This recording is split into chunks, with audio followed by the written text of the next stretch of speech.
Chamar Pedro Venceslau porque Pedro tem apuração sobre como a política, porque a gente falou de abalar a República, Pedro, como é que a política está se sustentando, está se posicionando em relação a essa confusão toda. Quero saber especificamente sobre a sua apuração, como aliados de Flávio Bolsonaro se posicionam nessa polêmica envolvendo o ministro Dias Toffoli. Boa tarde, bem-vindo. Boa tarde, Débora, agora com calma. Pois é, o STF sempre foi o centro da narrativa dos bolsonaristas, desde que Jair Bolsonaro começou a ser julgado pelo Supremo Tribunal Federal. Mas, nesse momento, a situação é um pouco diferente para Flávio Bolsonaro. Eu conversei com pessoas do entorno do senador, que fazem parte do grupo de estratégias da pré-campanha dele, que disseram o seguinte: eles desaconselharam o Flávio Bolsonaro a explorar o caso Master nesse momento e a adotar uma postura mais agressiva contra o ministro Dias Toffoli. No momento em que a oposição, inclusive deputados do próprio PL, fazem uma nova investida no Congresso Nacional para tentar tirar o ministro da relatoria.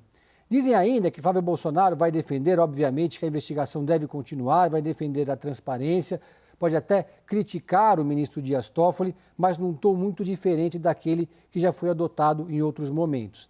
Eles avaliam, esses aliados de Flávio Bolsonaro e o entorno dele, que essas revelações feitas hoje, dessas comunicações entre Dias Toffoli e Vorcaro, criam aí um ambiente de barril de pólvora para o centrão no Congresso Nacional, mas não atingem o PL e não atingem o bolsonarismo nem direta nem indiretamente.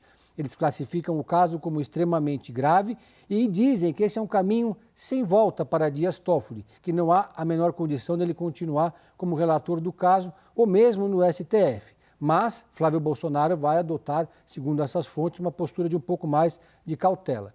E por que isso? Porque eles dizem que o Flávio de hoje é muito diferente do Flávio de ontem, de antes dele ser pré-candidato à presidência da República. Ele hoje não está mais apenas no papel do filho de Jair Bolsonaro, que pela narrativa bolsonarista foi e continua sendo perseguido pelo STF e está preso injustamente por conta do tribunal. Ele diz que agora, na posição de presidenciável e ainda mais nesse figurino moderado do Bolsonaro que tomou vacina, a posição do Flávio tem que ser diferente, tem que ser mais institucional, mais presidenciável. E, portanto, esse é o momento de reorganizar os três poderes e não incendiá-los.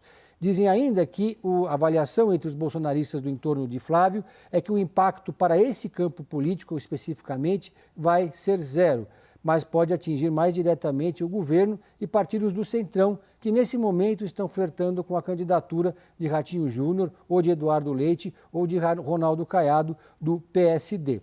A gente tem visto que realmente Flávio Bolsonaro tem adotado uma postura de cautela, inclusive nas redes sociais, enquanto outros bolsonaristas, como Nicolas Ferreira, estão adotando uma postura mais contundente de ação e de críticas ao Supremo Tribunal Federal e especificamente a Dias Toffoli. Entre os presidenciáveis, aquele que adotou a postura mais dura contra Toffoli foi Renan Santos, do Partido Missão, que é ligado ao MBL, Movimento Brasil Livre. O Movimento Brasil Livre, aliás, junto com a Missão, já vem organizando uma série de atos de rua em frente à sede do Banco Master aqui em São Paulo. E que esses atos têm atraído cada vez mais gente. Débora.